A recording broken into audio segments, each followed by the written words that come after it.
열왕기상 13장입니다. 여로보암이 제단 곁에 서서 막 분향을 하려고 하는데 바로 그때에 하나님의 사람이 주님의 말씀을 전하려고 유다로부터 베델로 왔다. 그리고 그는 그 제단 쪽을 보고서 주님께 받은 말씀을 외쳤다. 제단아, 제단아, 나 주가 말한다. 다윗의 가문에서 한 아들이 태어난다. 그 이름은 요시야다. 그가 너희 위에 분향하는 산당의 제사장들을 너희 위에서 죽여서 제물로 바칠 것이며 또 그가 너희 위에서 그 제사장들의 뼈를 태울 것이다. 바로 그때 그는 한 가지 징표를 제시하며 이렇게 말하였다. 이것은 나 주가 말한 징표다.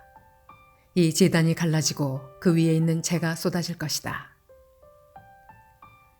여로보암 왕은 하나님의 사람이 베델에 있는 제단 쪽에 대고 외치는 말을 듣고 제단 위로 손을 내밀면서 저자를 잡아라 하고 소리를 쳤다. 그러자 그 사람에게 내어 뻗은 여로보암의 손이 마비되어서 다시 오므릴 수 없었다. 그리고 곧 이어서 하나님의 사람이 주님의 말씀으로 제시한 징표대로 그 제단은 갈라지고 그 제단으로부터는 재가 쏟아져 내렸다. 그러자 왕은 하나님의 사람에게 제발 그대의 주 하나님께 은총을 빌어서 내 손이 회복되도록 기도하여 주시오 하고 청하였다. 하나님의 사람이 주님께 은총을 비니 왕의 손이 회복되어서 예전과 같이 되었다. 이에 왕은 하나님의 사람에게 말하였다. 나와 함께 집으로 가서 피곤을 풀도록 합시다. 그대에게 선물도 주고 싶소. 그러나 하나님의 사람은 왕에게 이렇게 말하였다. 비록 임금님께서 저에게 왕실 재산의 절반을 주신다고 하여도 나는 임금님과 함께 갈 수 없습니다. 이곳에서는 밥도 먹지 않겠으며 물도 마시지 않겠습니다. 주님께서 나에게 명하시기를 밥도 먹지 말고 물도 마시지 말고 온 길로 되돌아가지도 말라고 하셨습니다. 그런 다음에 그는 베델에 올 때에 온 길로 돌아가지 않고 다른 길로 돌아갔다. 그 무렵에 늙은 예언자가 베델에 살고 있었다. 그의 아들들 가운데 하나가 와서 그날 베델에서 하나님의 사람이 한 일과 그가 왕에게 말한 내용을 모두 아버지에게 말하였다. 그러자 그들의 아버지가 그들에게 그가 어느 길로 돌아갔느냐 하고 물었다. 그의 아들들은 유다로부터 온 하나님의 사람이 돌아간 길을 말하였다. 그 말을 듣고서 그들의 아버지는 곧 그의 아들들에게 말하였다. 내가 타고 갈 나귀에 안장을 얹어다오. 그들이 아버지가 타고 갈 나귀에 안장을 얹으니 그는 나귀를 타고서 하나님의 사람을 뒤쫓아갔다. 마침내 그는 상수리나무 아래에 앉아있는 하나님의 사람을 보고 물었다. 그대가 유다로부터 온 하나님의 사람이요. 그러자 그가 대답하였다. 그렇습니다. 그는 하나님의 사람에게 말하였다. 함께 우리 집으로 가서 무엇을 좀 잡수시고 가시지요. 하나님의 사람은 대답하였다. 나는 노인 어른과 함께 돌아가서 노인 어른의 집에 들어갈 수 없습니다.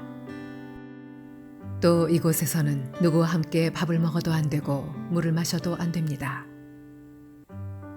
주님께서 나에게 명하시기를 여기에서는 밥도 먹지 말고 물도 마시지 말고 온 길로 되돌아가지도 말라고 하셨습니다. 그래서 그는 하나님의 사람에게 이렇게 말하였다. 나도 그대와 같은 예언자요. 주님께서 천사를 보내셔서 나에게 말씀하시기를 그대를 내 집으로 데리고 가서 밥도 대접하고 마실 물도 대접하라고 하셨소. 그런데 그것은 거짓말이었다. 이렇게 해서 하나님의 사람은 이 늙은 예언자와 함께 가서 그의 집에서 밥을 먹고 물도 마셨다.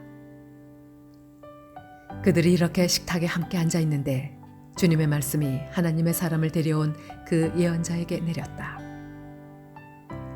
그는 유다에서 온 그 하나님의 사람에게 이렇게 외쳤다. 주님께서 말씀하십니다. 당신은 주님의 말씀을 어기고 당신의 주 하나님께서 당신에게 말씀하신 명령을 지키지 않았습니다. 당신은 주님께서 밥도 먹지 말고 물도 마시지 말라고 말씀하신 곳에서 밥도 먹고 물도 마셨습니다. 그러므로 당신의 죽음은 당신 조상의 무덤에 묻히지 못할 것입니다. 그 늙은 예언자는 하나님의 사람이 밥을 먹고 물을 마신 뒤에 나귀 등에 안장을 얹어 주었다. 이에 그 사람이 길을 떠났다. 그는 길을 가다가 사자를 만났는데 그 사자가 그를 물어 죽였다. 그리고 그 주검은 길가에 버려두었으며 나귀와 사자는 그 주검 옆에 서 있었다. 길을 지나가는 사람들은 길가에 버려둔 주검과 그 주검 가까이에서 어슬렁거리는 사자를 보았다. 그들은 그 늙은 예언자가 사는 성읍으로 돌아와서 이 사실을 널리 알렸다. 길을 가는 하나님의 사람을 자기 집으로 데리고 간 그 늙은 예언자가 이 말을 듣고 말하였다. 그는 틀림없이 주님의 말씀을 어긴 그 하나님의 사람일 것이다. 주님께서는 전에 그에게 말씀하신 대로 그를 사자에게 내주셔서 사자가 그를 찢어 죽이게 하신 것이다. 그리고 그는 또 자기의 아들들에게 나귀에 안장을 지으라고 하였다.